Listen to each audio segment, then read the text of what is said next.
dire que jusqu'à maintenant, on est dans la guerre de l'usure. On a Chelios qui joue sur une jambe et c'est la même chose pour Michel Goulet. On a été sur un suspense depuis le début de l'année. Le championnat a été de même décidé que dans les derniers matchs, eh bien, on est rendu à une période. Alors voilà, Marlon est là avec Carbonneau et Guéné au départ. Devant les deux, Stachny et Côté. 2-2 la marque. C'est la troisième période qui commence. Les Nordiques avaient toute une machine de hockey dans ce temps-là. Les Canadiens, ça allait vraiment pas bien depuis une couple d'années. Dans notre tête, les Canadiens, on savait qu'on pouvait les battre si on jouait de la manière qu'il faut. Si tu veux gagner, puis bon, oui, mais eux autres, c'était vraiment là, on va prendre notre revanche.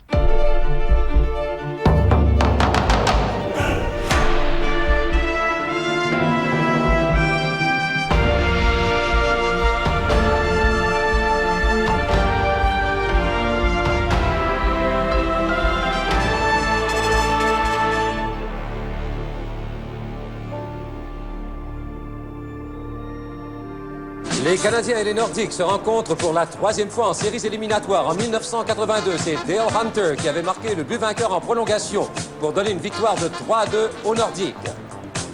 L'an dernier, le tricolore avait rendu la politesse aux Québécois et Steve Shutt avait été une des vedettes du match. Les Canadiens gagnaient la série 4-2 et le match 5-3. Plusieurs joueurs des deux équipes sont arrivés très tôt au Forum et même s'ils ne veulent pas l'admettre, la tension est très forte. Il n'y aura pas de lendemain pour certains d'entre eux. En direct du Forum de Montréal, la soirée du hockey vous présente le 7e et dernier match de la finale de la division Adams. À la ligne bleue, Moller. C'est bloqué à la défense par Guéné. Voilà la contre-attaque aussitôt. Guéné qui file Orlel à nouveau. Et qui va tirer au but, c'est bloqué. Et le retour est aussitôt saisi par Peter Stachny. Il arrive à l'aile droite devant Ludwig. Tire du revers, c'est bloqué. L'ambiance des séries éliminatoires puis de la saison régulière, c'est pas du tout la même chose. Tu le vois que le feeling des joueurs n'est pas pareil. Et Guéné qui tire et qui rate le... Les séries du 85, ça a été toute une série. C'était intense. Surtout le 7e match à Montréal, quand tu fais les séries éliminatoires, les attentes, c'est de gagner la Coupe Stanley, ni plus ni moins. On avait une bonne saison. Puis moi, personnellement, j'avais une très bonne saison. Moi, je chantais là, qu'on pouvait aller jusqu'au bout.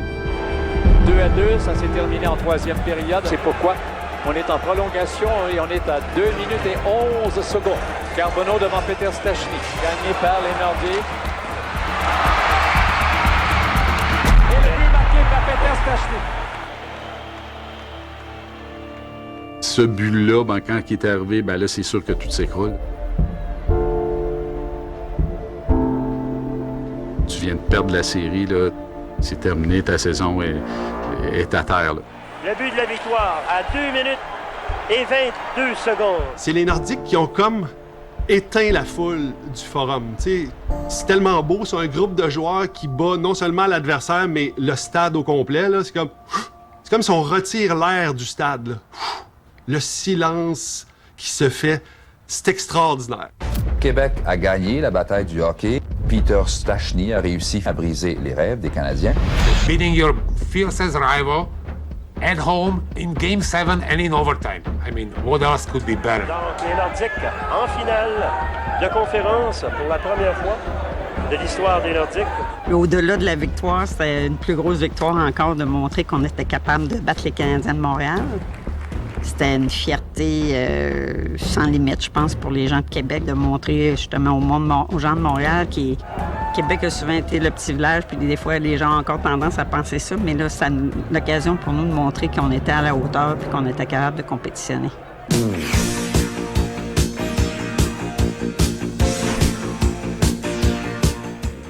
Moi, je suis à la base un partisan des Canadiens. Mais quand je me suis retrouvé dans une période où les Canadiens gagnaient moins, ça a donné que je me suis retrouvé à Québec. Il y a eu des merveilleuses années où les Nordiques sont venus prendre la place, un peu dans mon cœur, que les Canadiens occupaient.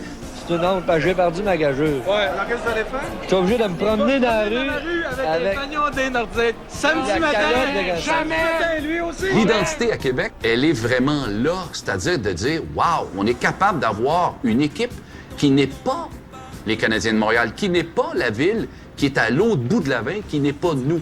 Alors, les Nordiques ont été ça. Les gens s'identifiaient à leur équipe. C'était quelque chose d'important. Puis on pouvait les croiser aussi dans les lieux publics, ces joueurs-là. C'était des mononcles, c'était des gars de chez nous, c'était nos cousins, nos oncles. Jean-Marc Pichette, le père à des Pichettes, il y avait le dépanneur Thibodeau sur le quartier à Québec, on le voyait à tous les jours. Il faisait partie de nous autres, cette équipe-là. Il faut donner ça le crédit à notre équipe d'être devenue une espèce d'emblème de l'identité québécoise. Qu'est-ce qu'on avait? On était de couleur bleue. On avait le fleur de lys. On avait des Québécois qui se reconnaissaient dans notre club. On avait le français au Colisée. Une direction francophone, la première de l'histoire dans les deux Amériques d'une franchise de sport professionnel. C'est la première fois. C'est incroyable que la capitale d'une nation qui est toujours en danger puisse compter sur un instrument comme les Nordiques de Québec pour pouvoir parler du français. T'sais, les Canadiens ont fait beaucoup pour le Québec aussi, dans un autre niveau. Mais c'est évident que les Nordiques ont été un outil d'affirmation inespéré. Eh bien, la Sainte Flanelle, comme on l'appelle, les Canadiens de Montréal, perdent une grosse mère. Guy Lafleur prend sa retraite. Certains s'y attendaient, d'autres ont été surpris. Guy Lafleur a 33 ans. Il est avec les Canadiens de Montréal depuis 14 ans. Avec 518 buts, 1246 points et cette manière bien personnelle d'évoluer sur la glace, il était devenu une idole. Cette année, tombé dans une léthargie que tout le monde connaît, puis c'est là que j'ai décidé de prendre le week-end, puis d'en parler.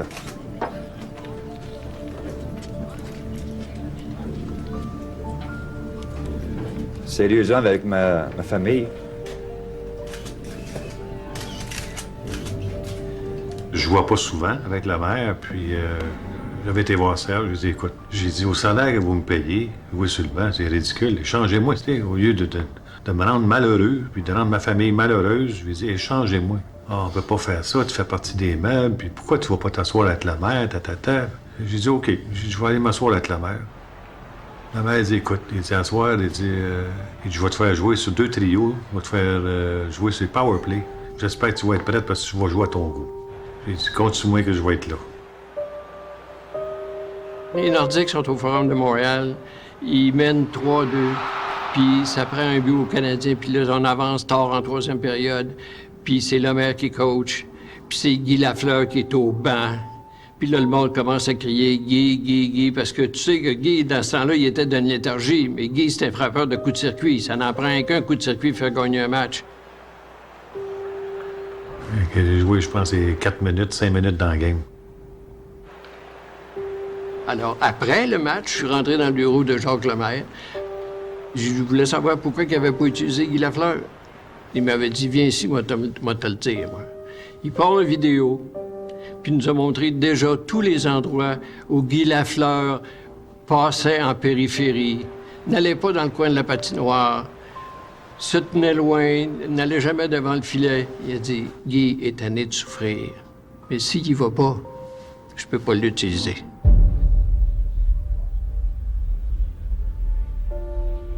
Je savais qu'il était pas pour m'échanger. Je savais qu'il savait que j'étais pour prendre la décision. Tant qu'à me rendre malheureux, puis, il dit non. Il dit, moi, là... C'est la fin, je pense, des grandes vedettes québécoises, canadiennes, françaises. Il y a eu Maurice Richard, il y a eu Béliveau. Lafleur était de la même stature. Avant même mon temps de petit gars, il y avait un Canadien français qui faisait flamber l'imagination de tout le monde au Québec. Là, il n'y en a plus, là. Il s'en va parce qu'il est plus capable. Et le reste du Québec ressent ce que Guy ressent à ce moment-là, c'est-à-dire une forme de trahison. C'est la fin d'un cycle pour les Canadiens, pour les partisans, c'est le doute. Guy est parti, qui va prendre sa place?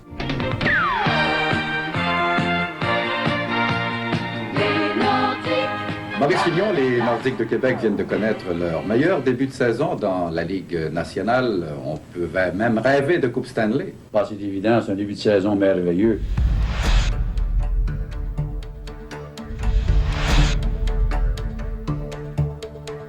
Il n'y a personne qui l'a écrit sur papier, mais c'est sûr que ça a eu un impact. Peu importe le territoire que le Canadien avait auparavant, il était coupé peut-être pas en deux, là, mais il était coupé à quelque part.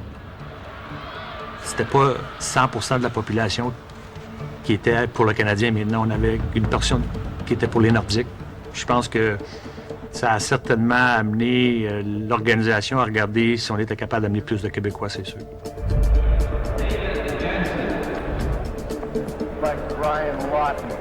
Ronald m'a jamais dit pour avoir plus de francophones sur l'équipe. Il m'a pas donné ce mandat-là directement. C'est moi qui ai décidé de faire ça. Mon plan de match, moi, c'était d'aller chercher l'identité dans la Ligue junior majeure du Québec. Ça, c'était déjà une première étape. Tant mieux si les joueurs sont meilleurs. J'ai l'intention de baisser mon poids un peu pour améliorer ma mobilité, étant donné que la Ligue nationale est beaucoup plus rapide que la Ligue junior majeure du Québec. Et puis, je vais travailler fort pour donner tout ce que je peux et gagner mon poste dès l'an prochain avec le Canadien de Montréal. Tout le monde dans la Ligue nationale regardait la Ligue junior majeure du Québec comme une ligne inférieure. Et ça me donnait un avantage marqué. Claude Lemieux, là, qui a passé 27 ou 28e là, quand je l'ai repêché, là, s'il avait évolué à Toronto, il aurait passé dans la première ronde. Les dépisteurs du Québec ne mettaient pas leur job on the line. Puis là, ils laissaient faire le dépisteur qui avait le plus d'influence, qui était l'influence de l'Ouest, là. Puis il repêchait ses boys. Pour ce qui concerne les Nordiques de Québec, Trevor Steinberg de Guelph a été repêché au 15e rang et Jeff Brown de Sudbury au 36e. Trevor Steinberg, Max Middendorf, David Lada, Jason Lafrenière, Kenny McRae. Pendant que nous autres, on repêchait des gars de l'Ouest puis de l'Ontario, là, les Canadiens repêchaient Claude Lemieux, Sergio Momasso, Stéphane Richer, Patrick Roy. J'en revenais pas. After 2 years of coaching the Montreal Canadiens, Jacques Lemaire announced his resignation today. He's stepping down after successfully reviving a struggling Canadiens team and bringing respectability back to the organization. Although the Canadian organization would have liked Lemaire to continue, they were not surprised by his announcement. When he replaced Bob Berry, he told me at that time he didn't want to take it, first of all, and after that he said it's only to finish the year. Mais Jacques, c'est pas qu'il voulait pas. Il en faisait une maladie d'avoir à faire une mini-conférence de presse à chaque jour. Il y avait là, du rash, des gales partout sur le corps, partout là, de nervosité. Cette année-là, il dit Jean Perron est prêt. I think that he's the man that is ready to jump in, and he's the type of guy that always wanted to coach. Ah non! J'ai dit, moi, je suis pas prêt à coacher ça. J'ai dit, moi, là, je veux, toi, Jacques Lemaire, que tu restes une autre année. Moi, je vais être en arrière du banc avec toi. Je veux voir comment tu fonctionnes en arrière du banc. Jacques voulait rien savoir. Il dit, ma décision est prise. Je dis, je n'en reviens plus. On ne pense jamais qu'un jour, on peut avoir la chance de diriger les Canadiens de Montréal. Et personnellement, c'est un rêve qui se réalise. Maintenant, il ne faut absolument pas que je rate le coup. Et je pense pas que je vais manquer mon coup, puisque j'ai des bonnes personnes qui vont m'aider tout de même. Précédemment son arrivée dans l'organisation du Canadien, Perron s'était joint au programme de l'équipe olympique canadienne de hockey en qualité d'adjoint à Dave King. La série de succès que Jean Perron a connue avec les Aigles Bleus de l'Université de Moncton a certes contribué au fait qu'il soit devenu ces dernières années un entraîneur de plus en plus convoité par les équipes professionnelles. Perron devient donc le 20e entraîneur dans l'histoire du Canadien et le 4e au cours des 5 dernières années. Le Canadien commence 85-86 avec 8 recrues. Dans sa formation, c'est pas mal du jamais vu. Il y a des bons jeunes joueurs qui s'en viennent, là, mais on les connaît pas. On se demande c'est quoi ce club-là. Le coach, on sait pas trop où ça s'en va. On n'est pas trop optimiste. C'est une saison de grands questionnements. Steve Penny, Doug Sotart, and rookie Patrick Roy aren't making coach Jean Perron's job any easier. With 3 solid goalies, which one should he start? En 86, Patrick est arrivé, Doug Sotart était là. Fait qu'on a commencé à 3. Mais moi, j'ai été blessé au camp d'entraînement. En partant, Jean Perron prend une décision qui n'est pas super populaire. Le Canadien ouvre sa saison cette année-là à Pittsburgh. Qui est devant le filet? Patrick Roy. J'ai des vétérans qui regardent ça. Voyons donc. Comment ça, Patrick Roy devant le filet pour commencer la saison? First time I saw Patrick, skinny little kid, I didn't know that much about what kind of a goaltender he was, and I didn't know what he did down in the American League. C'est Anderson qui attaque avec Campbell. Campbell lance et court. À nouveau, le gardien Roy s'était compromis sur la patinoire. Très rapidement. Le filet avait été abandonné devant la chute de Patrick Roy qui se trouvait couché. Ça commence de même. Jean Perron, on remet ses décisions en doute. Les vétérans regardent, les Gainey, les Robinson, ne comprennent pas trop où il s'en va. Et là, ça donne le ton un petit peu, parce que ça dure, là. Une partie de l'équipe qui ne voulait plus jouer pour lui. Puis c'était rendu, là, ça allait très mal. Alors j'ai réuni une douzaine de joueurs les plus âgés. Ils étaient tous réunis, puis je leur ai expliqué que je ne le mettais pas dehors avant la fin de l'année. C'est à vous autres de décider, est-ce que vous allez continuer à jouer ou vous voulez arrêter de jouer?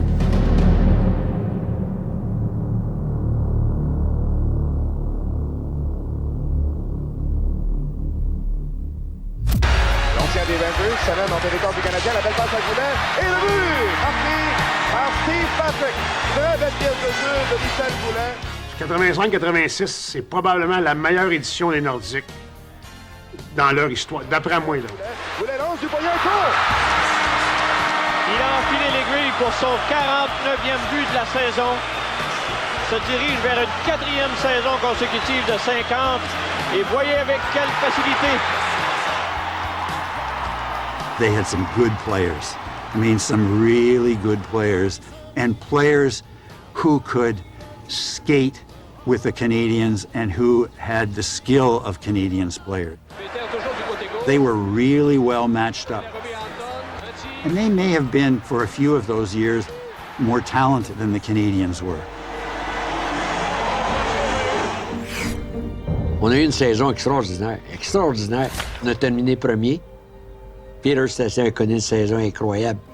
120 points, Gou avait compté pas loin de 60. Leur premier championnat de division, en fait, les Nordiques l'ont surtout mérité dans les matchs intra-division, où ils ont été sans pitié pour le Canadien et les Bruins, notamment. Fini premier dans la division, on avait un bon club, on faisait loin, là. La foule du Colisée a été choyée hier. Grâce à la magie du cinéma, des milliers de spectateurs se sont tour à tour défoulés contre les porte-couleurs des Blackhawks, les Canadiens et les Big Bad Bruins. Ce soir, que vous soyez un fan des Nordiques ou du Canadien de Montréal, on peut parier que vous serez surtout un partisan du National. Go, go, go! Ça fait une vingtaine ici dedans. On va en garder un, peut-être deux. Pierre Lambert, moi, il a influencé beaucoup de gens. Hey, tu joueras pas dans ce ligue-là longtemps si tu gardes pas tête haute. On est payé pour gagner des games de hockey. Ça fait qu'oublier Couture. On peut rien pour lui. Win! Le premier scénario, il était écrit, ça s'appelait le National de Montréal. Ça devait être le Canadien, sauf que dans les négociations, ça marchait pas, mais pas en tout. À un moment donné, Marcel m'a appelé, il dit « Hey, Jean, s'ils te font chier, là, on va t'arranger ça vite, moi, là. Pierre Lambert, dans un beau chandail bleu, t'aimerais pas ça? » Bon, j'ai dit « Hey, ça veut dire pour aller tourner à Québec, là, Marcel, ça n'a pas été long, il dit « Tu vas avoir le Colisée 4-6, tatoué. C'est que tu veux, c'est que t'as besoin de plus. OK, c'est fait. » Ça a pris un lunch au Ritz, puis mettons que tout était pas mal réglé. En quelque part, là, c'était mieux que ça s'en aille à Québec, de mon point de vue à moi. Ça m'a pas surpris que le Canadien dise non après avoir lu les textes, puisque ça allait vraiment à l'intérieur de l'équipe. Tu sais, c'était le inside du hockey, c'était ça, la série, là. Allez, donne-les ton show. Ça me surprenait pas que le Canadien soit un peu frileux. Le fait que ça aille à Québec, puis de la façon qu'on était reçus, tout ça, il y a eu une espèce de liberté que je pense qu'il n'y aurait jamais existé à Montréal. Régent Tremblay, succinctement, lance et compte, ça parle de quoi? C'est une télésérie de 13 heures qui raconte l'histoire de Pierre Lambert. C'est un jeune homme de 20 ans de Trois-Rivières qui est repêché par le National de Québec de la Ligue nationale ou l'équivalent. Et ça raconte toute sa première saison, ses relations avec son agent, avec sa famille, avec la pression d'un monde. C'est pratiquement le monde des héros aujourd'hui, le monde du hockey professionnel. On a une série, évidemment, qui est de la fiction, mais fortement basée sur des éléments de réalité. C'était vraiment l'idée de montrer un petit peu l'arrière-scène d'un sport que l'on pensait connaître, mais peut-être qu'on connaissait pas tant, finalement. Pour Nicole, ça doit pas être toujours facile. Hey, laisse ma femme tranquille, OK? C'est sûr qu'il y a des personnages dans l'ancien conte que Jean... Dévoile pas de nom. Exactement. Qui a pris comme exemple. Tu t'en es tiré, OK, là-dessus, là. T'as pas l'affaire à faire une passe en arrière de toi quand t'es pas sûr de ton homme. T'aurais pu leur donner un échappé. C'est du stuff de junior, ça. Yvan Ponton assistait aux conférences de presse. Il s'habillait comme moi, même. La série, là, ça approche de la réalité, là, à un moment donné. Je pense que l'auteur avait des hints. Sois pas gênés, j'en ai vu d'autres. Linda Hébert, la seule chroniqueuse de hockey au Canada. Pierre Lambert, joueur de hockey. J'ai tout vécu ça. J'ai vécu l'émotion d'après une Coupe Stanley. Je suis dans le vestiaire, puis je les attends. Vu deux passes. Puis je me souviens de ta réaction. Puis je sais pas si toi, Régent, tu t'en rappelles. Genre... C'est que tu fais là, Calvaire. Qu'est-ce que tu fais là? Tu sais? Parce qu'elle en prenait une qui rentre, là, vraiment, là, tu sais. C'était des boys, really boys club, là. Donnez ouvre la porte aux journalistes. Que nos vedettes donnent le show. Moi, j'avais fait beaucoup de hockey jeune. La seule façon que je pouvais faire partie de la Ligue nationale, c'était vraiment par la fiction. Moi, je suis un partisan dans la vie du Canadien depuis toujours, mais j'étais pas là pour être partisan du Canadien ou partisan des Nordiques. J'étais là pour jouer le personnage qu'on m'offrait de jouer. C'est aussi bon que je te l'avais dit, lui. Hein? Le fait qu'on tourne à Québec, dans les lieux même, on a arrêté de tourner parce que les Nordiques s'entraînaient. Qu'on était vraiment dans une ambiance de hockey. Ouais, rien de trop beau pour la classe ouvrière. Première mise au jeu de la saison, Pierre Lambert, ça t'a surpris? C'est la plus belle histoire de notre peuple, le hockey. T'sais, si tu veux raconter une histoire puis tu veux toucher aux Québécois, et pas juste francophones, le hockey, ça rejoignait tout le monde. T'sais, mes voisins portugais, mes chums haïtiens, t'es rassembleur, là. L'année passée, vous avez eu que les misères du monde à finir en deuxième position. Cette année, ça nous prend la première place puis la coupe, rien de moins. Mon père est né au Brésil. Ma mère est marocaine. Je suis né au Maroc. C'est vraiment les Canadiens de Montréal, le hockey, qui m'a accroché parce que là, je pouvais m'identifier, je pouvais être comme les autres parce que j'aimais le Canadien de Montréal. J'étais pas comme Templeton, le batailleur, mais j'avais un côté chez moi qui pouvait comprendre ce personnage-là. Are you okay, Top Cat? Peut-être que je me trompe. Cette série-là n'aurait pas eu le succès si on avait été le National de Montréal. Elle n'aurait pas eu le succès qu'on a connu.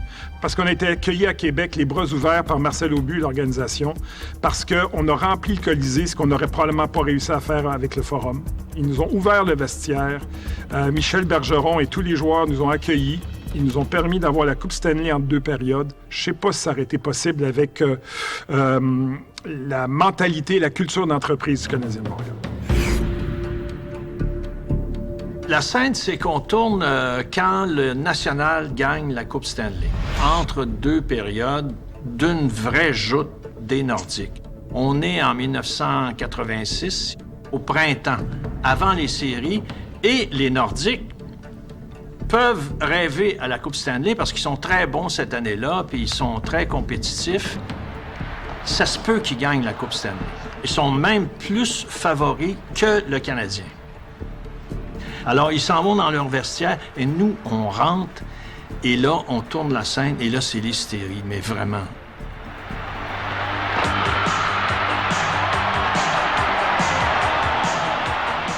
Quand les partisans de Québec qui étaient au Colisée voient la Coupe Stanley, puis qu'on s'échange la Coupe Stanley, tu sais, c'est un fantasme épouvantable. Là, les gens se disent, écoute, c'est ça qui va arriver. C'est l'hystérie dans le Colisée.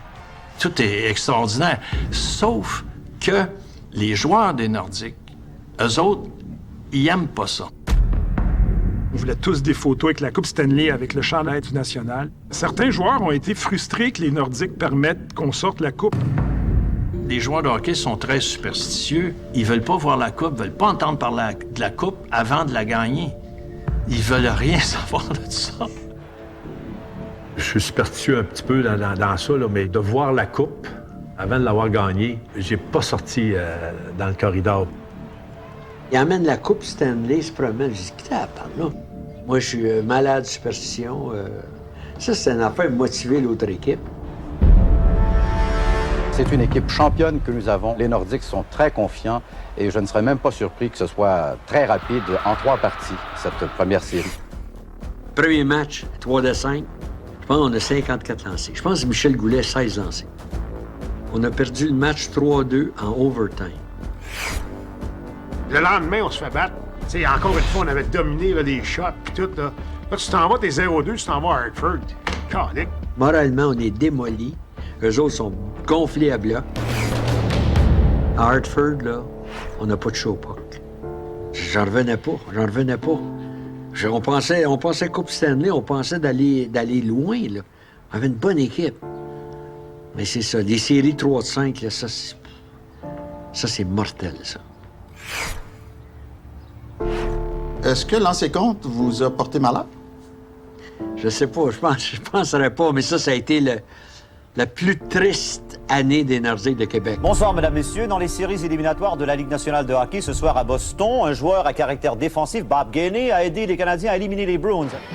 C'est la première victoire en série pour l'entraîneur Jean Perron qu'il méritait bien. Prochain rendez-vous, c'est contre les Whalers d'Hartford. Side of the net, and bodies all over the place. Here's Lemieux with a shot. Score! Now, yes, did! The Canadiens have won it! Son 6e des séries, compté par le numéro 32, Claude Lemieux. Lemieux has become the goal-scoring hero for Montreal in the playoffs.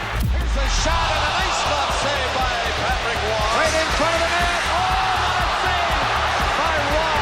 Another shot, Roy stopped it and scrambled Roy down. How can he keep that puck out? 4 games. The rookie in the nets, the Canadians have allowed the opposition only 5 goals. That kid right there, number 33, Patrick Roy, with a lot of help. 20-year-old Patrick Roy from Quebec City wasn't even expected to be the goalie in this series. But the very first night of the playoffs, he was named first star. Patrick Roy. Je devais jouer les séries en 86. Je me souviens qu'un des derniers matchs de la saison régulière, Perron me fait venir dans sa chambre. Là, il me dit, écoute, il dit, Steve, je sais que ça n'a pas été facile pour toi cette année, mais il dit, on n'a pas le choix, on va y aller avec toi dans les séries. T'es le seul qui a l'expérience. Fait que je jouais à Saint-Louis, je me suis fait blesser vers la fin du match. Je me suis fait blesser un genou, alors là, c'est là qu'ils ont décidé d'y aller avec Patrick. Puis bon, tu sais, j'ai fait sa carrière, dans le fond. La série contre les Rangers, il y a peu de choses dont on se souvient, mais il y a une chose qu'on va se souvenir, je pense, longtemps, c'est le match 3.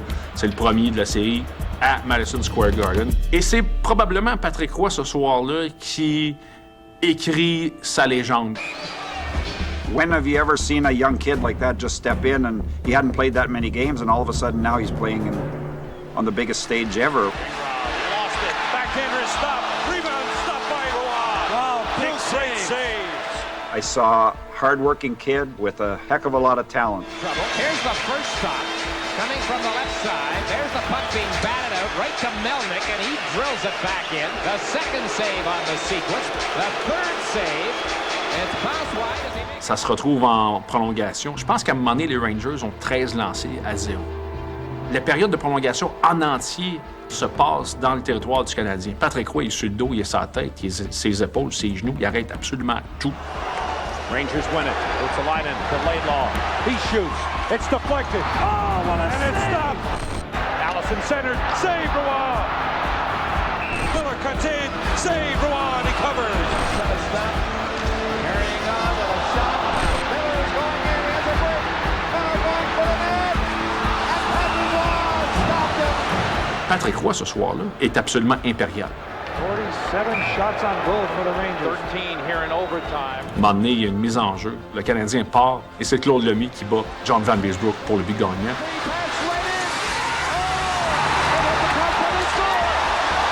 Unbelievable performance by Patrick Roy. Le début pour moi de la légende de Patrick Roy, ça commence vraiment ce soir-là. On oublie qu'avant, ça a été plus difficile, mais les séries, c'est là que Patrick Roy écrit les premières mesures de sa symphonie. It's probably one of the finest goalie exhibitions I've seen, and I've seen quite a few. The Canadians haven't been in the finals since 1979. For the first time in 7 years, their fans have something to celebrate. And they're convinced the winning tradition has returned. On va travailler très fort pour donner aux gens de Montréal une autre Coupe Stanley, ce serait bien le fun. Larry Robinson, qui était expressif, il disait « Préparez-vous, on est proche ».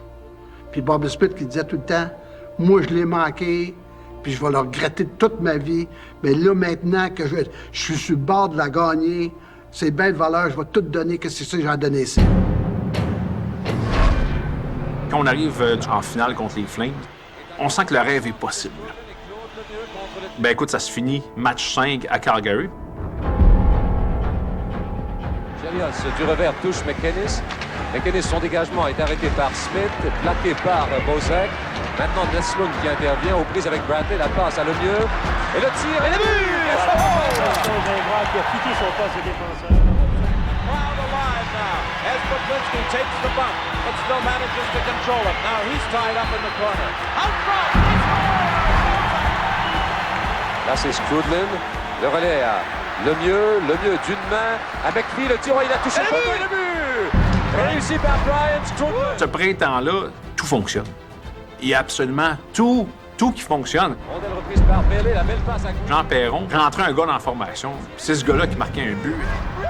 Meslon à Smith, le tir Puis ça se finit encore avec Patrick Roy, dans la dernière minute, qui vole peut-être 2 buts des Flames de Calgary, le Canadien qui mène par 1.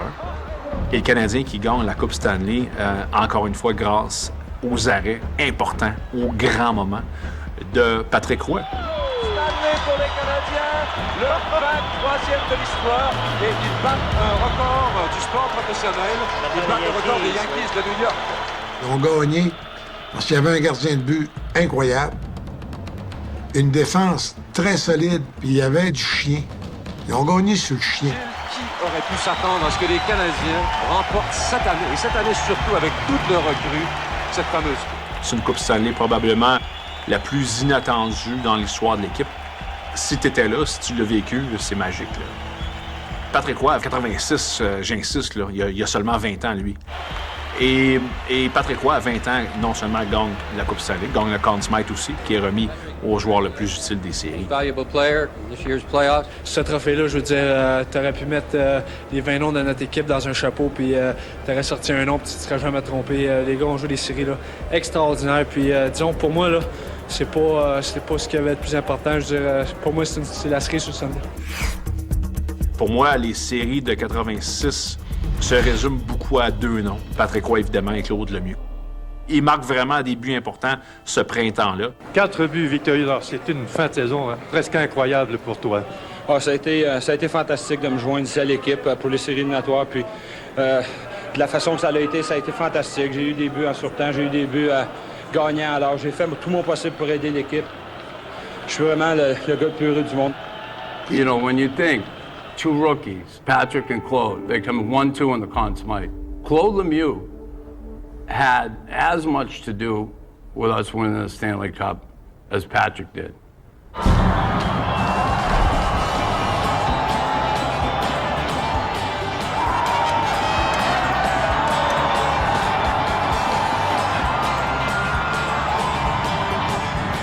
Just imagine going down St. Catherine Street with, I don't know, 1 million people. I mean, you're like a king.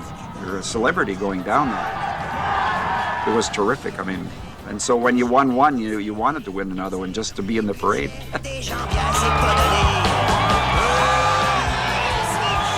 Ça a été l'euphorie pour tout l'été, hein? La première fois que la Coupe Stanley s'est promenée, c'était en 86. J'avais demandé à la Ligue d'avoir la Coupe, de se promener. Puis je l'ai amenée dans des usines. Il y en avait 400 personnes de mes yeux pour luncher avec la Coupe Stanley. T'as dû voir ça, la fête au village, là.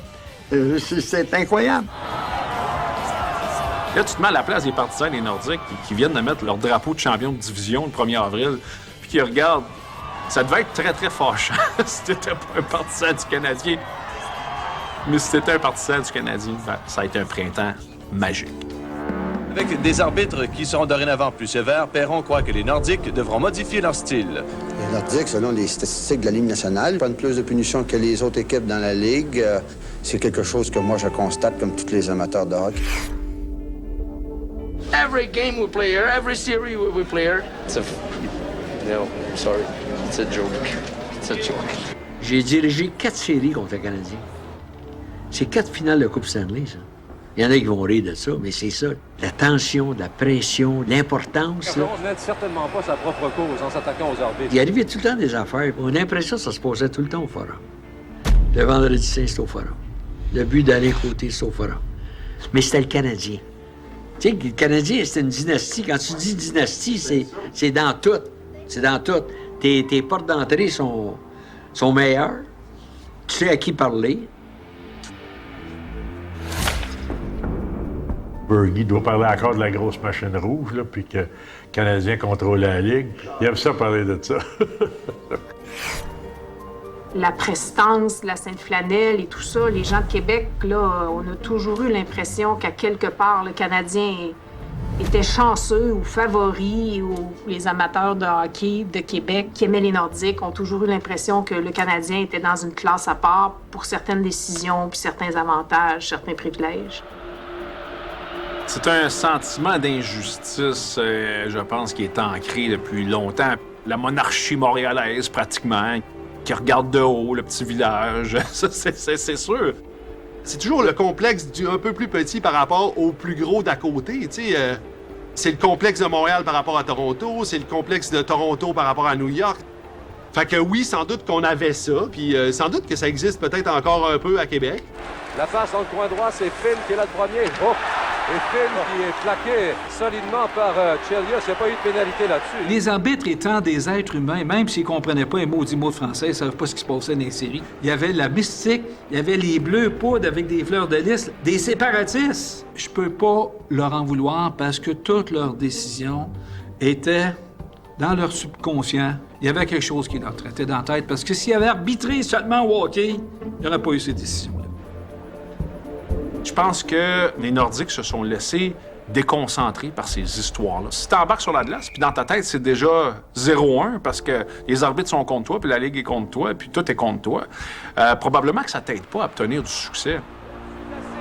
À l'inverse, le Canadien s'est servi de ça. Bob Gainey me disait, ben si eux pensent ça, c'est un avantage pour nous. Nyland with a slash at the puck and he fanned on it. Anton to Peter, back to Anton. He missed the net short side. Cote, quick shot, score! Honnêtement, là, je pense que j'avais la game de ma vie parce que j'avais scoré le premier but et j'avais une passe sur le deuxième. Fait que là, c'était 2-2. J'ai sorti tous les moves que je savais, là, tu veux dire, dans cette séquence-là, là, pour aller lancer au but. Il a remis à Côté.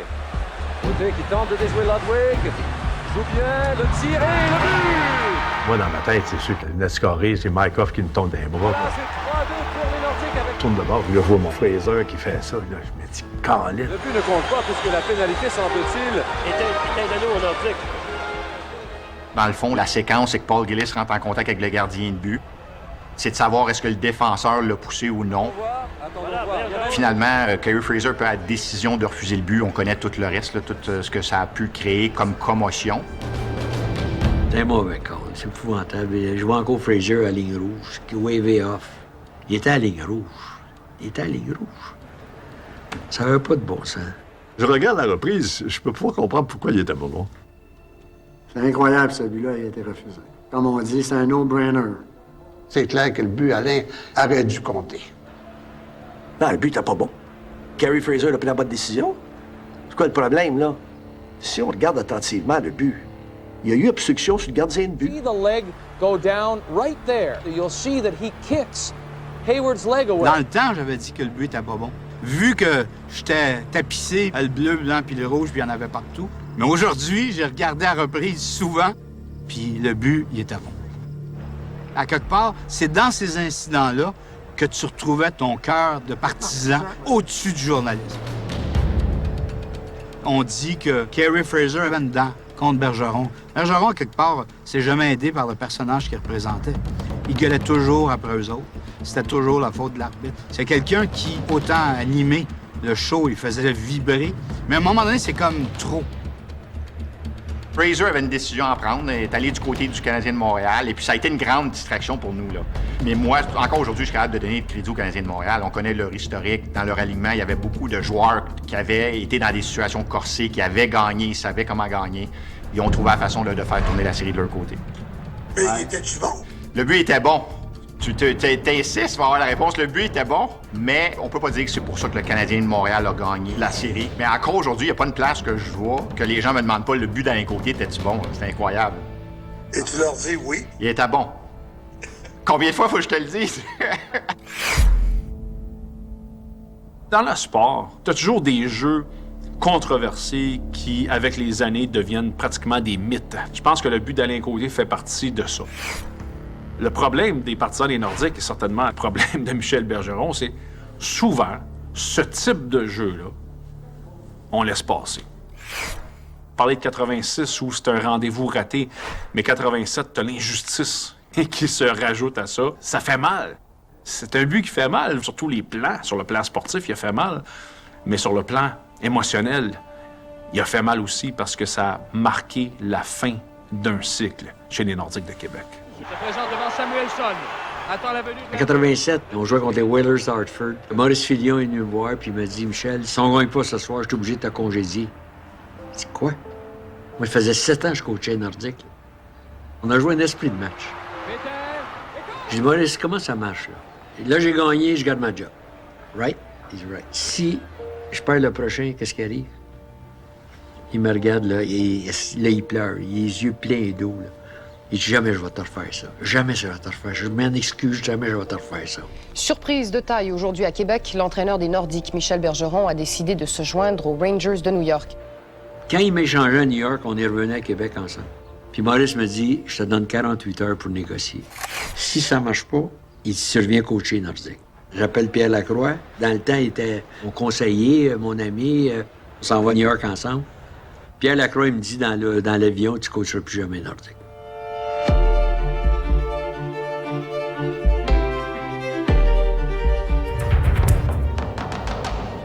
C'est sûr que, genre, quand il est arrivé avec le Canadien, il a changé l'atmosphère du vestiaire.